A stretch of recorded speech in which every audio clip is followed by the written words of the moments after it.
Doktrin saya kepada para petani tadi bahwa saya katakan, petani, kalian bermimpi menjadi kaya aja nggak berani, gimana kamu menjadi kaya? Saya bilang begitu. Mulai sekarang, mimpi aja nggak berani gitu. Mulai sekarang kamu punya tekad, bukan hanya mimpi, menjadi kaya.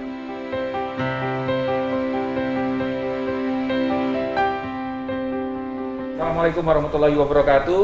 Hari ini merupakan hari yang spesial di Rizky Corner. Kami sudah memiliki atau sudah diberikan kesempatan waktu yang khusus oleh Ketua HKTI Bapak Muldoko, dan sudah ada di samping saya. Selamat sore, assalamualaikum. Waalaikumsalam. Selamat sore, Mas. Ya. Pak Mul, kalau kita bicara soal HKTI sudah pasti bicara pertanian Indonesia. Ya. Gitu ya Pak ya. Tapi yang kita sebelum masuk kepada apa sesungguhnya yang menjadi program atau apa yang dilakukan HKTI untuk pertanian Indonesia, sekarang yang saya mau omongin itu soal permasalahannya dulu, Pak. Yang sudah dipotret oleh Bapak selaku Ketua HKTI, Himpunan Kerukunan Tani Indonesia, sesungguhnya apa sih Pak yang sampai sekarang itu masalah bagi petani kita? Ya, setidaknya ada 5 persoalan bagi para petani dan pertanian Indonesia. Bukan hanya petani, tapi juga pertaniannya. Yang pertama persoalan tanah ya. Persoalan tanah itu kita itu ada reduksi atas lahan baku ya. Lahan baku nasional kita itu dari waktu ke waktu ya terjadi penurunan. Sehingga apa yang terjadi saat ini rata-rata khususnya di Jawa ya, itu keluarga petani itu antara 0,2 sampai 0,3 hektar. Itu sebuah lahan yang sempit, apalagi di kota-kota oleh tanggul ya, sehingga itu menyulitkan untuk pendekatan mekanisasi dalam skala masif. Itu tanah di Jawa sudah kecil itu rusak. Fatigue tanahnya. Kenapa demikian? Karena penggunaan pupuk, pestisida, jenuh Pak ya, jenuh yang berlebihan. Gitu. Itu dari sisi tanah ya. Yang kedua dari sisi capital ya. Petani kita itu selalu menghadapi modal ya. Gitu. Sehingga begitu ada orang datang, penghijauan lah, tengkulak lah, udah tangkap aja begitu. Akhirnya dengan bunga yang tinggi, hasil yang tidak begitu memuaskan, ya petani selalu pada posisi yang tidak baik ya. Capital ya, permodalan. Berikutnya yang ketiga persoalan teknologi ya. Petani kita itu sulit mengadopsi teknologi. Iya gitu. Begitu saya pendamping petani, saya suruh melakukan pendekatan dengan para petani, memberikan pendekatan tentang teknologi. Emang lu siapa? Gua bertani 30 tahun bos, saya bilang gitu. Itu Pak masalah petani Pak, jangankan soal teknologi Pak, soal pupuk, soal benih saja Pak. Dia kalau sudah itu aja Pak. Itu tidak mau, nggak adaptable petani kita itu ya. Dia mempertahankan kemiskinan kita, bukan merubah kemiskinan menjadi kaya gitu. Padahal doktrin saya kepada para petani, kamu harus bisa kaya. Kan gitu. Nanti saya lanjutkan dia. Teknologi. Sehingga kita mesti intervensi yang kuat.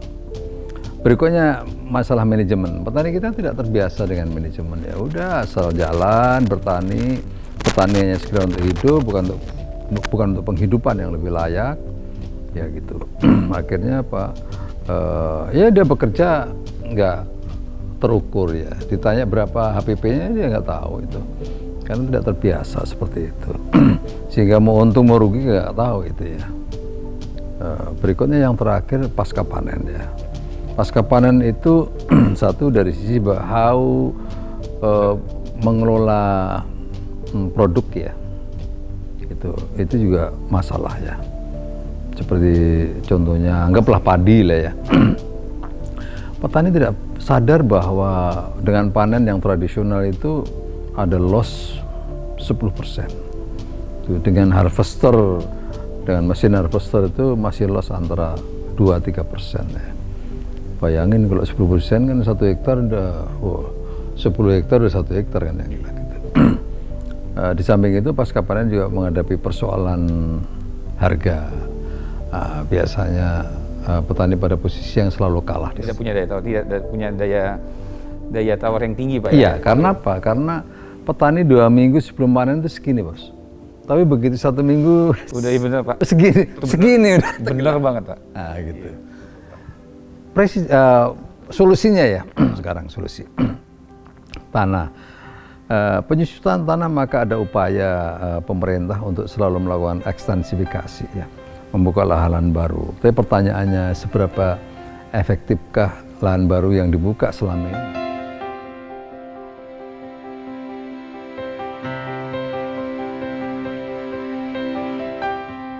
Kita lanjutkan, Pak, ya. Tadi soal ekstensifikasi ataukah efektif atau tidak dibandingkan dengan intensifikasi, Pak. Mana yang lebih Bapak tekankan, Pak, di sini, Pak? Ya, sebenarnya dua-duanya harus dijalankan.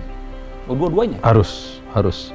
Karena apa? Karena tren penurunan luas lahan baku itu selalu terjadi. Gitu. Tetapi intensifikasi harus dijalankan. Dan itu harus dikedepankan, ya. Karena apa? Karena kenyataannya bahwa yang digarap masyarakat itu semakin kecil, kan begitu. Maka satu-satunya cara adalah intensifikasi. Bagaimana yang tadinya 4 ton menjadi 8 ton, kan begitu. Yang 8 ton, yang 6 ton bisa menjadi 10 ton atau 12 ton. Itu dan alhamdulillah saya menemukan caranya. Bagaimana, Pak, caranya, Pak? Jadi bahwa ini kalau kita bicara padi ya, atau bicara tanaman pangan ya. Yang paling utama adalah benihnya. Oke. Itu. Setelah itu benihnya baru bagaimana Pupuk, Pak. Apa itu budidayanya. Budidaya berkaitan dengan SOP ya. Itu pendekatan teknologi itu ya. Setelah itu bagaimana melakukan efisiensi. Ya. Nah, begini. Setelah saya pensiun ya, saya memang anaknya petani ya. Jadi saya memahami betul bagaimana petani dan pertanian Indonesia. Karena saya setiap liburan ke kampung itu saya tanya kepada saudara saya, gimana panennya, hasilnya piye, gimana hasilnya, untung atau rugi kan begitu. Kalau petani ya untung atau rugi gitu ya. Akhirnya saya berkolaborasi dengan berbagai periset ya, perguruan tinggi dan para profesor ya. Akhirnya menemukan jenis padi baru saya. Apa itu, Pak? Benih padi baru gitu? Ya, itu padi saya M400 dan M70D. Bedanya apa, Pak, dengan yang sudah ada, Pak? Ya, bedanya M400 itu hasilnya rata-rata sudah terbukti di mana-mana itu di atas 10 ton ya. Tuh. Di atas 10 ton. Ya, selama ini kan 5 ton, Pak. Itu bukan lab ya. Hektar. Itu bukan scale lab ya, bukan skala lab. Itu sudah skala masifnya udah terjadi di mana-mana. Yang kedua yang lebih hebat lagi M70D itu 70 hari ya. Tapi kenyataannya 75 hari ya. Tapi karena udah keburu kita kasih nama 70D, sekarang itu sebenarnya 75 hari. Itu rata-rata di atas 8 ton. 8 ton, berarti dari 5 ya, Pak? Kan rata-rata per hektar 5 ton Iya, sekarang ini. tapi jangan salah, di situ ada efisiensi waktu 30 hari. Gitu kan, 75 hari. padi kita rata-rata 105 sampai dengan 110 hari kan. Berarti ada efisiensi waktu. Dengan SOP yang kita sediakan, disiapkan pengawalan pendamping yang bagus, maka itu sudah terbukti di mana-mana dan sekarang udah masif ya. Sebagai contoh begini ya, di Morotai, tadinya masyarakat Morotai itu nanam padi ya sudah, ada lahan 3 hektar ya 1 hektar cukup dimakan. 2 hektarnya lagi. Nganggur, idle. Nah, begitu kami masuk ke sana, kita berikan M400, hasilnya itu semuanya terkaget-kaget ya. Gubernur pun ikut memanen di waktu itu ya, di Morotai. Setelah itu ada off-takernya, kita juga sebagai off-taker. Sehingga apa yang terjadi sekarang, berlomba-lomba, tidak ada lagi tanah yang kosong. Semua ingin nanam, karena ada kepastian. Dia sudah nanam biasanya 3-4 ton, tahu-tahu dapat 10 ton, dan ada yang menyerap. Kerjasama dengan Pemda ya.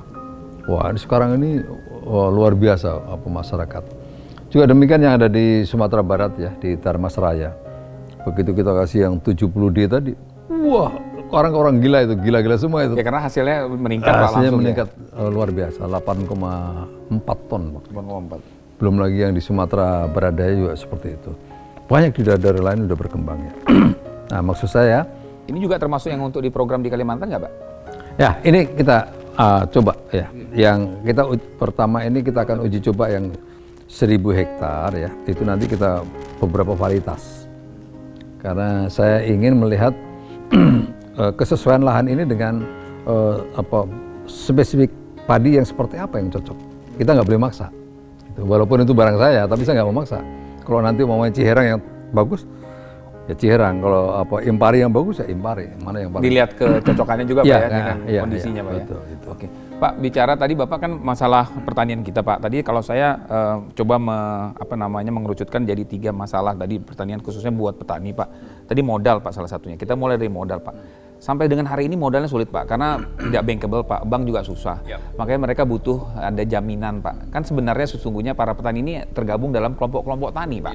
Nah, harusnya bank juga dengan kelompok taninya itu jelas ada kelompok taninya. Toh pemerintah juga selama ini seringkan memberikan bantuan, Pak, baik itu benih, pupuk, saprodi begitu, Pak. Nah, tapi sampai sekarang ketika itu barang bantuannya sudah cukup, kan bantuan kan tidak sesuai dengan apa yang dibutuhkan petani, Pak. Namanya juga bantuan. Nah, ketika mereka ingin membeli, mereka tidak punya daya beli, bank pun juga bisa membantu. Nah, ini gimana solusinya, Pak? Biar bank itu lebih mudah untuk petani gitu, Pak. Ya, ini saya buat skema baru di Lombok Timur ya. Jadi begini, di NTB. Ada perbankan, ada Kementerian Pertanian, ada salah satu direktur di sana yang mengelola kur ya.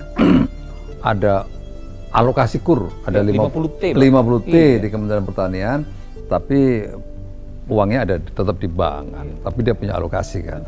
Jadi ada petani, ada Kementerian Pertanian, berikutnya ada Jasindo, ada Insurance, berikutnya ada pihak off-takernya, ya, berikutnya ada HKTI. Nah, gitu. Nah, Jadi ada pendampingan HKTI di situ, Pak. Itu penting tuh.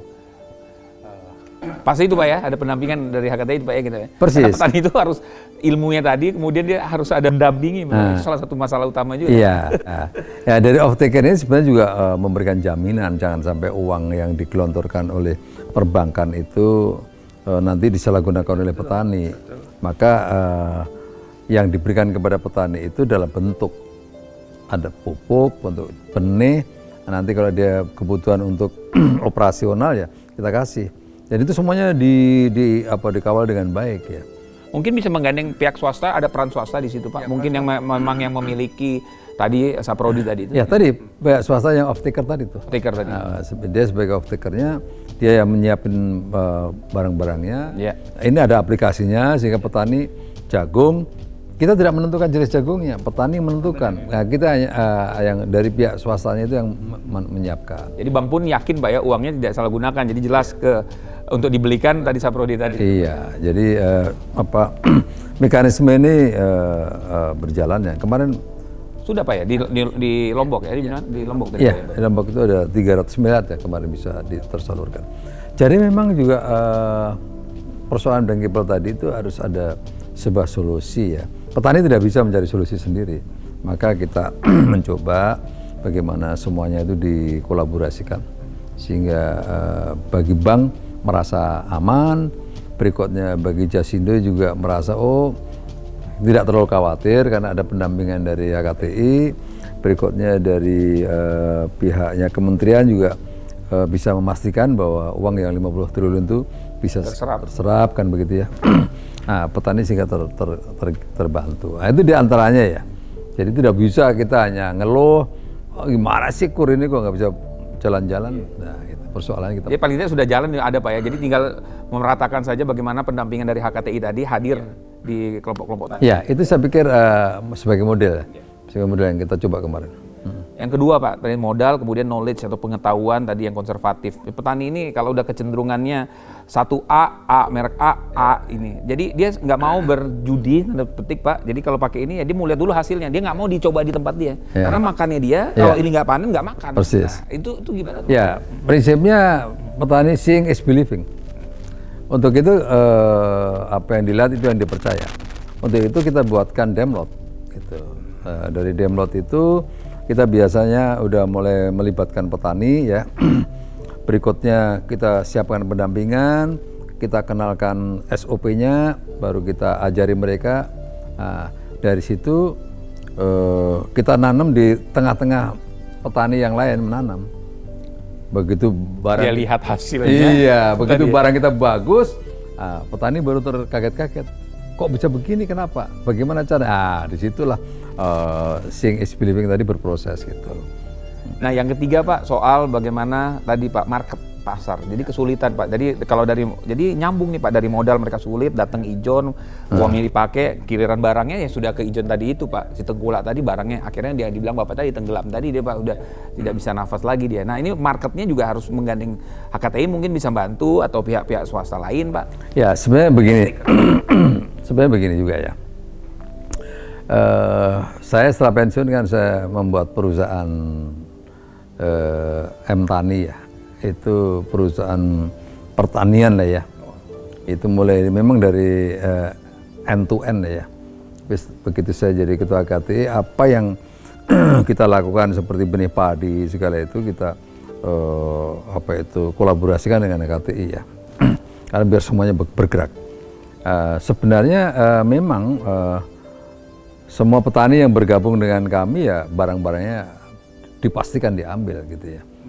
Mau dijual ke siapa juga boleh, tapi kita pastikan bahwa barang-barang itu keambil. Prinsipnya begini, memang petani harus dipikirkan. Dulu pemerintah sudah menyiapkan namanya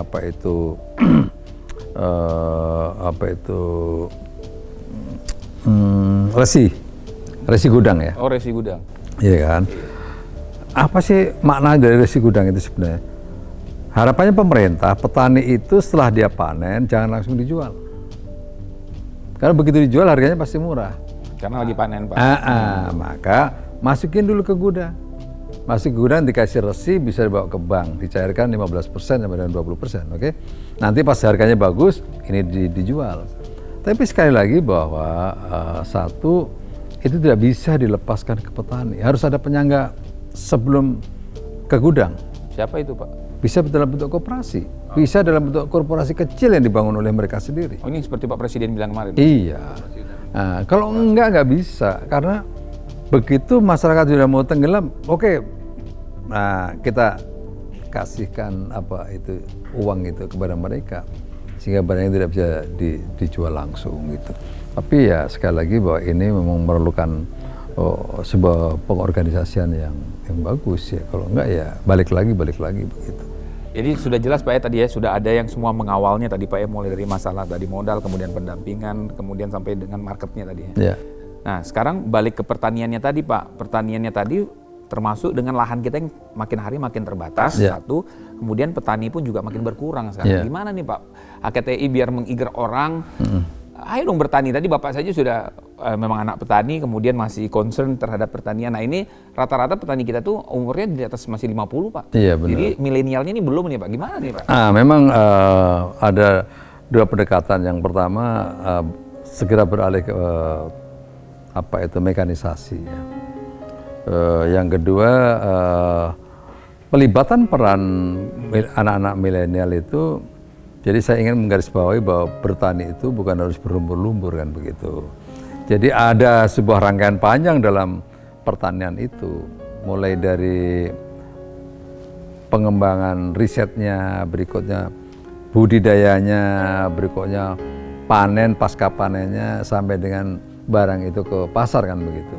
Nah, mungkin peran-peran yang bisa dimainkan oleh anak-anak milenial di sini adalah bagaimana membuat sebuah aplikasi yang satu bisa aplikasi yang membangun keseimbangan antara supply and demand. Kita kadang-kadang kaget-kaget kenapa harga bawang tuh meloncat, jauh longsor sampai mendelosor begitu. Petani rugi besar. Karena tadi kita tidak punya peta supply and demand. Gitu. Sebenarnya bisa kok itu ditata itu kalau. Atau memang demand terlalu besar Pak, supply-nya yang memang. Enggak juga, buktinya harga murah, supply-nya terlalu besar, ya kan, demand-nya tetap. kan harga menjadi turun. Bisa juga karena petani habis harganya jatuh, jebret, malas lagi nanam bawang. Akhirnya supply-nya kurang, demand-nya tetap. Nah, permainannya kan di situ sebenarnya. Nah, saya sudah bicara dengan Menteri Pertanian, mestinya ini ada sebuah upaya untuk membangun keseimbangan antara supply and demand. Itu bisa dilakukan kalau kita mempunyai aplikasi. Gitu. Jadi petani termonitor dengan aplikasi itu. Berapa yang nanamnya tanggal berapa, panennya tanggal berapa, luasnya berapa, ada di mana. Karena yang termanage tadi itu Pak ya, yang Bapak tadi point managerial tadi itu ya. Karena apa ya, demand kita nggak pernah berubah kok, perubahannya nggak terlalu ekstrim kan begitu. Berikutnya yang kedua, anak-anak kita juga bisa sebenarnya buat aplikasi bagaimana menggambarkan mulai dari petani menanam sampai dengan panen, terus bagaimana logistik itu terdistribusi dengan pasti, dengan jumlah yang pas, tempatnya ada di mana, pupuk diantaranya, terus yang lain-lain. Ini kita juga nggak punya, sehingga sering terjadi orang tidak pupuk.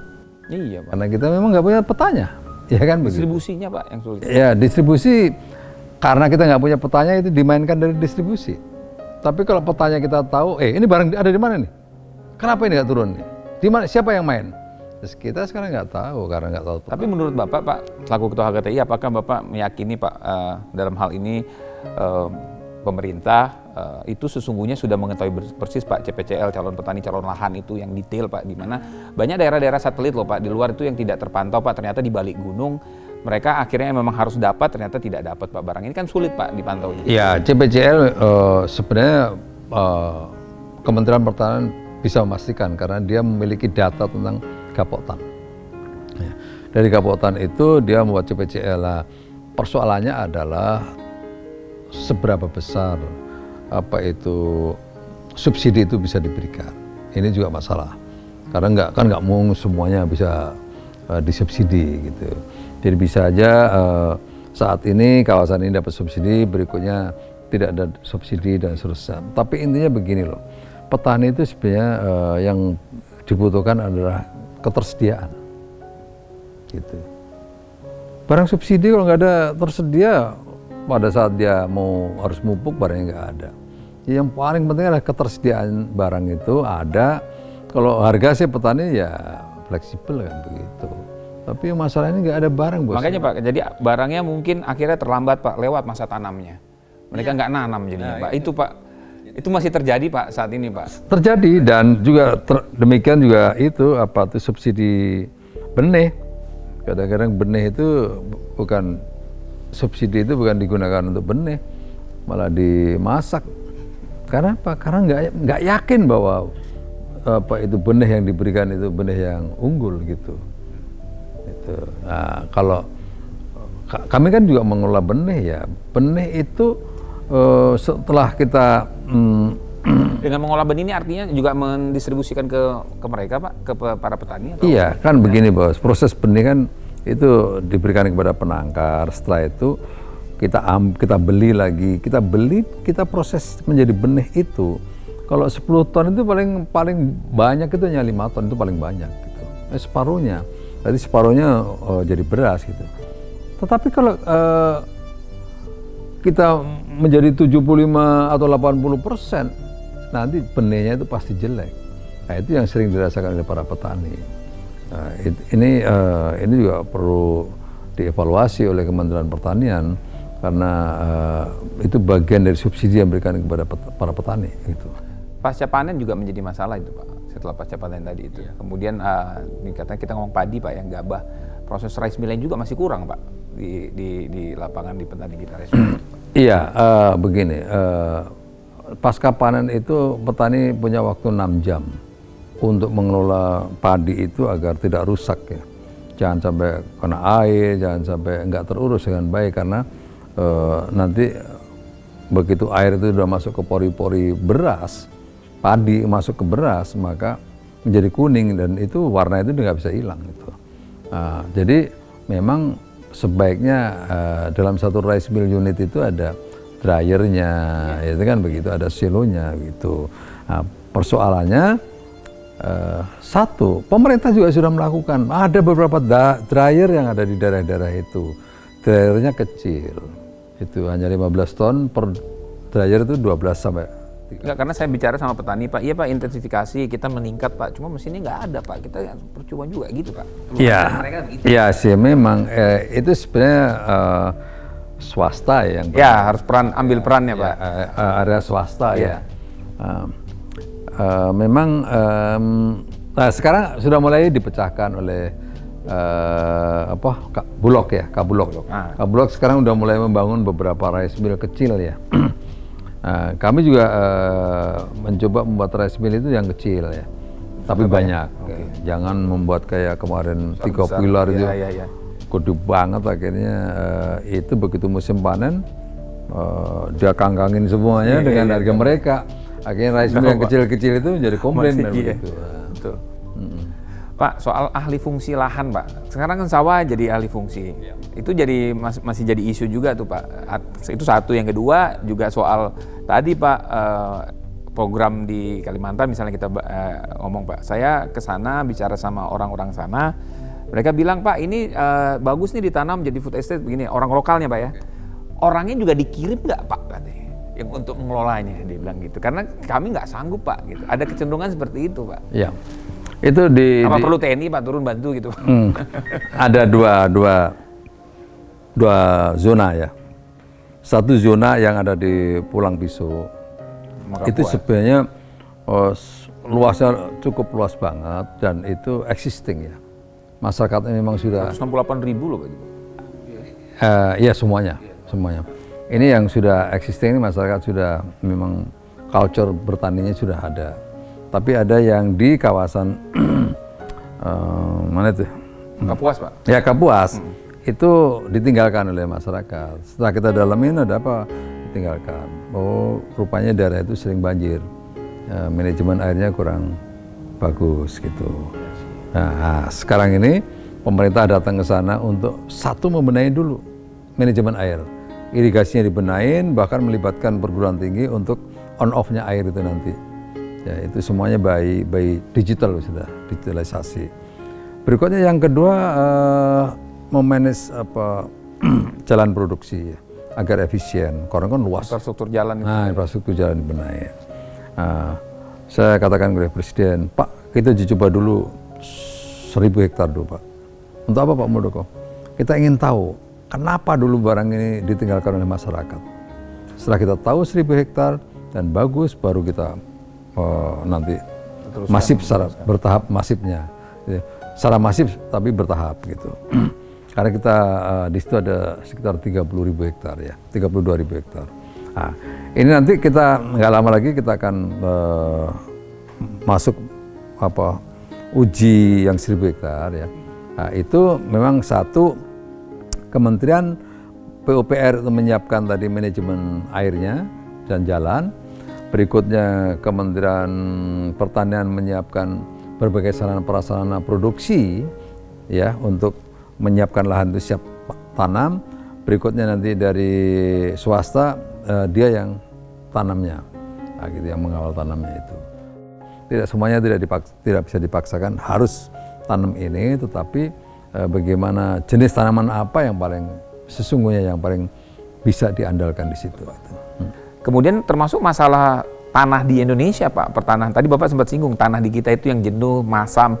Bagaimana obatnya itu kan kemarin sempat ditemukan katanya dengan menggunakan kapur atau menggunakan dolomit itu bagaimana Pak? Apakah efektif? Ya, itu tergantung dari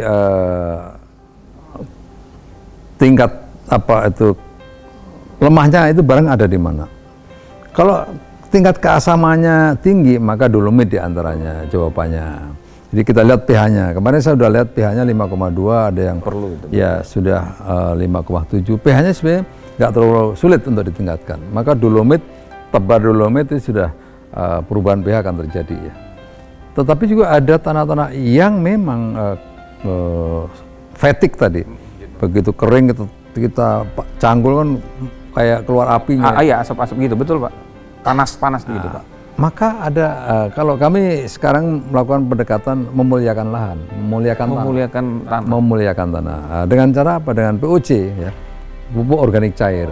Nah, karena di situ bakteri itu akan bekerja ya, sehingga tanah itu akan menjadi lumer kembali, maka ekosistem itu akan berjalan lagi. Kita memberikan dukungan penuh kepada pemerintah, tapi kita juga akan bereaksi kalau pemerintah membuat kebijakan-kebijakan yang tidak tepat.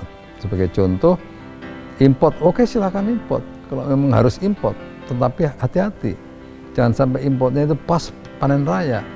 Nah gitu. Nah, kemarin Memang apa salahnya Pak kalau impor ketika panen raya, ketika panen itu memang ternyata tidak cukup Pak? Yo, Kan itu Pak. nggak begini. Kita tuh dalam 1 tahun tahun tanam itu bisa mengenali dengan grafik pada bulan-bulan apa itu kondisi kita yang sangat pada posisi yang paling rendah produksinya, ya produksi nasionalnya ya. Nah itu pada bulan Desember, Januari, Februari, Maret udah mulai panen, April panen raya, gitu. Nah, jangan sampai keputusan untuk import itu terlambat, akhirnya diputuskan pada bulan Januari, beda barangnya datangnya akhir raya. Nah itu pernah terjadi. Iya Pak. Iya Pak. Jadi ini harus dikoreksi ya seperti itu. Nah kemudian yang untuk petani kaya tadi gimana Pak? Ya. Petani harus kaya dong Pak. Iya. Jadi kita kan yang kedua kita sebagai bridging ya, bridging institution itu HKTI harus bisa menjadi sebuah organisasi penjembatan. Bisa menjembatani kepada para periset, kalau ada, oh Batam punya riset yang bagus, dibilang mari kita kenalkan kepada publik, kepada petani kita. Ini ada barang bagus, kita perlu kembangkan dan seterusnya. Berikutnya kita juga menjadi bridging institution kepada social enterprise ya, sehingga nanti pasca panennya itu bisa petani bisa mendapatkan jaminan pembeli, kepada pemerintah kita juga harus bisa sebagai penjembatan dan lain-lain gitu ya. Nah, doktrin saya kepada para petani tadi bahwa saya katakan, petani, kalian bermimpi menjadi kaya aja nggak berani, gimana kamu menjadi kaya? Saya bilang begitu. Mulai sekarang. Mimpinya nggak berani. Mimpinya nggak berani gitu. Mulai sekarang kamu punya tekad, bukan hanya mimpi, menjadi kaya. Wah, tepuk tangan petani. Iya Pak, siapa? Pertanyaannya Pak gimana? Gimana jadi kaya? Oke. Kalau kalian pengen jadi kaya, itu bahasa tentaranya keluar itu. Follow me, ikuti saya. Nah, gitu. Komando. Nah, komando, ikuti saya. Maka dengan cara-cara bertani yang ini SOP-nya seperti ini, kalian sedikit ribet sedikit, tetapi jangan khawatir, produksi Anda akan meningkat dengan tajam. Nah, gitu. Makanya di Jawa Timur itu ada namanya istilahnya itu teknologi Muldoko gitu. Oh, ada. Iya, 400.